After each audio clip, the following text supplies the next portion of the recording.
এরপরে যে আইটেমটা আমরা শিখবো সেটা হচ্ছে আমাদের সিলেবাসে দেখি কি আছে। এরপরে সিলেবাসে আমাদের আছে হচ্ছে যে column and rho, to create extra column and rho. তার মানে কি, যদি 4টে কলাম 4টে রো নিয়ে একটা টেবিল বানায় কাজ শুরু করছো, কথা বুঝো, 4টে কলাম আর 4টে রো নিয়ে কাজ শুরু করছো, তারপরে মনে হলো যে 5 নম্বর কলাম বৃদ্ধি করার দরকার, আর একটা কলাম বৃদ্ধি করার দরকার। আমরা অতিরিক্ত কলাম হলে পরে সেটা মুছা শিখলাম ইরেজারের মাধ্যমে, তাই না? আর যদি কোনো সময় কম পড়ে যায় কলাম বা রো যদি কম পড়ে যায়, তাহলে আমরা এক্সট্রা কলাম এবং রো বৃদ্ধি করতে পারবো। এইটাই হচ্ছে এখন আমরা শিখবো।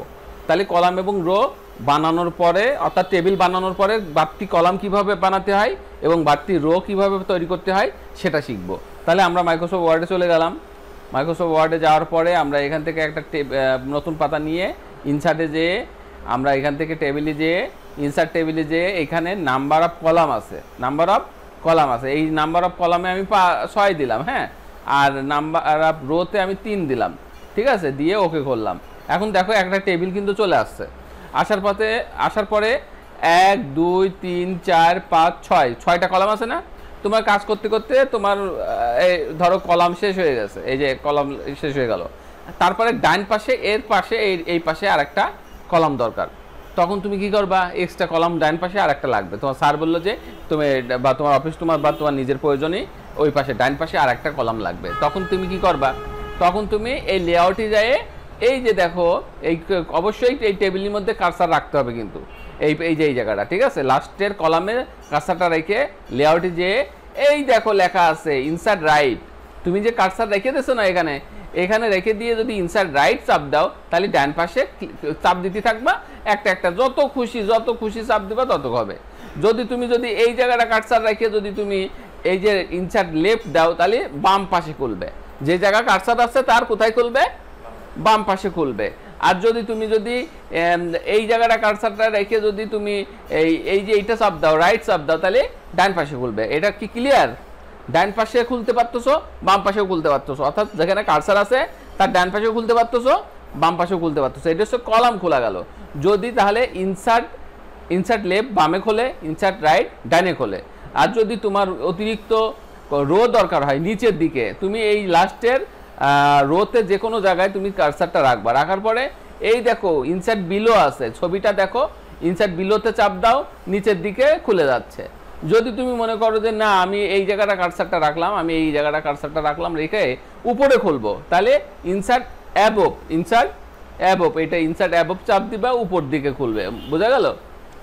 অর্থাৎ আমরা নিচের দিকে খুলতে চাইলে ইনসার্ট বিলো দিব, নাহলে নিচের দিকে খুলবে। আর যদি আমরা ইনসার্ট অ্যাবভ দিই তাহলে উপরে খুলবে। ক্লিয়ার? অর্থাৎ তোমার কার্সার যেখানে থাকবে তার ডানে বামে কাজ করবে কলমের ক্ষেত্রে, আর যেখানে কার্সার থাকবে তার উপর নিচে কাজ করবে এই যে রোর ক্ষেত্রে। ক্লিয়ার? তাহলে এইভাবে কিন্তু আমরা হচ্ছে যে কলাম বৃদ্ধি করতে পারবো এবং রো বৃদ্ধি করতে পারবো। আরও একভাবে করা যায়, তুমি সেটা হচ্ছে কীভাবে, আমি কিছুটা কমাইনি, এখান থেকে কিছুটা সিলেক্ট করে ব্যাক স্পেস দিয়ে ইন্টার করলাম, তাহলে কমে গেল, ঠিক আছে। আবার রোটাও কিছুটা, কলামটাও কিছুটা কমাই নিলাম, নিয়ে এখান থেকে আবার বাড়াই। আর এক পদ্ধতিতে রো বৃদ্ধি করা যায়। তুমি যদি এই জায়গাটা কার্সারটা রাখো, এই জায়গাটা কার্সারটা রেখে কিবোর্ডে ট্যাব তো চেনো, ট্যাব কোথায় থাকে? ক্যাপস লকের উপরে। এই যে আমি ছবিতে দেখাই দিচ্ছি, এই যে তোমার হচ্ছে ট্যাব, এই যে এই ট্যাবটা, বুঝছো? এই ট্যাবটা তুমি যদি এই জায়গায় কার্সার রেখে যদি ট্যাব চাপ দিতে থাকো, ট্যাব ধরে রাখো, দেখো একের পর এক ধরেই রাখবা, তাহলে একের পর এক রো বৃদ্ধি পাবে। এভাবেও রো বৃদ্ধি করা যায়, ঠিক আছে। আবার আমি এখান থেকে সিলেক্ট করে ব্যাক স্পেস দিয়ে ইন্টার করলাম, কেটে গেল। এইভাবেও খোলা যায়। আরেকভাবে খোলা যায়, এই জায়গাটা ধরো এটা নাম্বার 1 দিলাম, এটা 2 দিলাম, এটা 3 দিলাম, ঠিক আছে, এটা 3 দিলাম। এই জায়গাটা তোমার হচ্ছে যে 4 নম্বর একটা ঘর দরকার, 4 নম্বর রো দরকার। তো এই পাশে যদি তুমি কার্সারটা রেখে দিয়ে যদি ইন্টার করো, তাহলে পরেও তোমার হলো আর একটা রো পাবা। আবার যদি তুমি এখানে কার্সারটা এখানে রেখে দিয়ে যদি তুমি চাপ দাও, তাও পাবা। অর্থাৎ এইভাবেও কি করা যায়? রো খোলা যায়। কিন্তু কলাম তোমার খুলতে গেলে এই যে তুমি যদি কোনো কমান্ড বাদে, এই যে এখান থেকে কমান্ড বাদে যদি খুলতে যাও, তাহলে এই যে দেখবা যে ছোট্ট তীর আছে, এই যে এখানে এটা প্লাস আছে, এই প্লাসে চাপ দিবা, এই যে আরেকটা খুলে গেল, ঠিক আছে। আবার এটা চাপ দিবা, এবার খুলে গেল। কিন্তু এভাবে খুললে সমস্যা হয় কি, এই যে এরিয়ার বাইরে চলে যাচ্ছে, ঠিক আছে। এই যে আবার টানি আমি আবার ভিতরে ঢুকালাম, তুমি এই যে এর পাশ চাপ দিবা, এই যে এই দেখো এই দেখো এই দেখো, এইটার পাশ চাপ দিলেও কলাম বৃদ্ধি করা যায়, রো বৃদ্ধি করা যাচ্ছে, কলাম বৃদ্ধি করাও যাচ্ছে। আর যদি অতিরিক্ত হয়ে যায় তুমি সেই কয়টা সিলেক্ট করে নিয়ে ব্যাক স্পেস চাপ দিবা, মুছে যাবে, মনে থাকবে। তাহলে কলাম আমরা অতিরিক্ত কলাম বাড়াতে পারবো, অতিরিক্ত আমরা রো বাড়াতে পারবো। ক্লিয়ার? তাহলে এটা কি গেল, এটা হচ্ছে যে এটা এটা এটা এটা হলো আমাদের সিলেবাসের যেটা ছিল, সেটা হচ্ছে যে আমাদের কলাম অ্যান্ড রো বৃদ্ধি করা, মনে থাকবে। তাহলে এটা প্র্যাকটিস করে নেব।